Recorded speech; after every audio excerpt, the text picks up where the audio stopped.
Doctor Lohia को मानने वाले लोग भी ये मानेंगे कि डॉक्टर लोहिया ने जन सामान्य को भगवान श्री राम के आदर्शों पर चलने की प्रेरणा देने के उद्देश्य से प्रतिवर्ष रामायण मेले का आयोजन किया करते थे। डॉक्टर लोहिया का ही एक ये बयान था कि बाबर, गजनी, गोरी, औरंगजेब लुटेरे थे, रसखान और रहीम हमारे पूर्वज। कई दिनों से हम देख रहे हैं कि माहौल बिगाड़ने का प्रयास हो रहा है। हल्द्वानी तक का उदाहरण दिया गया है साउथ में।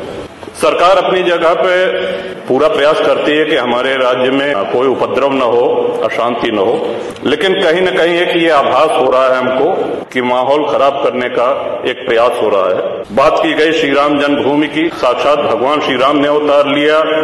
काशी नगरी जो भगवान शिव के त्रिशूल पे टिकी हुई है और भगवान श्री कृष्ण की जन्मभूमि, श्रीमान स्पष्ट है दीवाल के ऊपर शिखर तोड़ करके गुंबद बना देने से ये गंगा जमुनी तहजीब नहीं होती, आक्रांताओं द्वारा तोड़ा गया है। और एक और भ्रम फैलाया जा रहा है, जो व्यास जी के गुफा में जो पूजा हो रही है वो पूजा अनवरत सैकड़ों वर्ष से चलती आ रही है। ये बात बाहर जानी चाहिए श्रीमन। सन 93 में स्थानीय प्रशासन ने रोक लगाया। श्रीमन, उन पुजारी को भी हम प्रणाम करेंगे, 31 वर्ष जिन्होंने चाबी संभाल के रखी कि एक न एक दिन ऐसी सरकार आएगी कि ये ताला खुलेगा और इस चाबी की आवश्यकता। अल्लामा इकबाल पहले वो व्यक्ति थे जिन्होंने कहा कि हिंदू और मुसलमान एक साथ नहीं रह सकते। पाकिस्तान के आइडियोलॉजिकल फादर, इसने कहा कि मुस्लिमों को अलग देश चाहिए।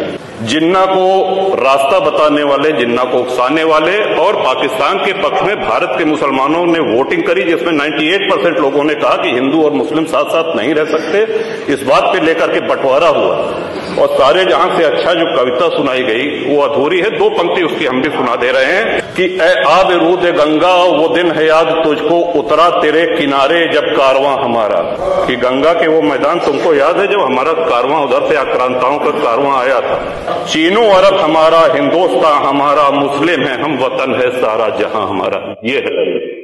ये तरानाए मिल्ली की पंक्तियां हैं, अल्लामा इकबाल ने 1910 में लिखी थी। श्रीमान, जो भी संकट में आया उसको हमने अपनाया। कभी किसी हिंदू ने नहीं कहा कि हम मुसलमान के साथ नहीं रह सकते। अगर बाबर और औरंगजेब की अनुसरण करेंगे, उनका अनुकरण करेंगे, तब तो शांति की कोई गारंटी नहीं। और ये हम लोगों का सौभाग्य, इस पीढ़ी का सौभाग्य है कि अपने जीवन काल में भगवान श्री राम के भव्य मंदिर का मेरा ये भी मानना है कि आदि शंकराचार्य के बाद अगर कोई सनातन उत्थान का और हिंदू उत्थान का कार्य कर रहा है तो श्रीमान नरेंद्र मोदी।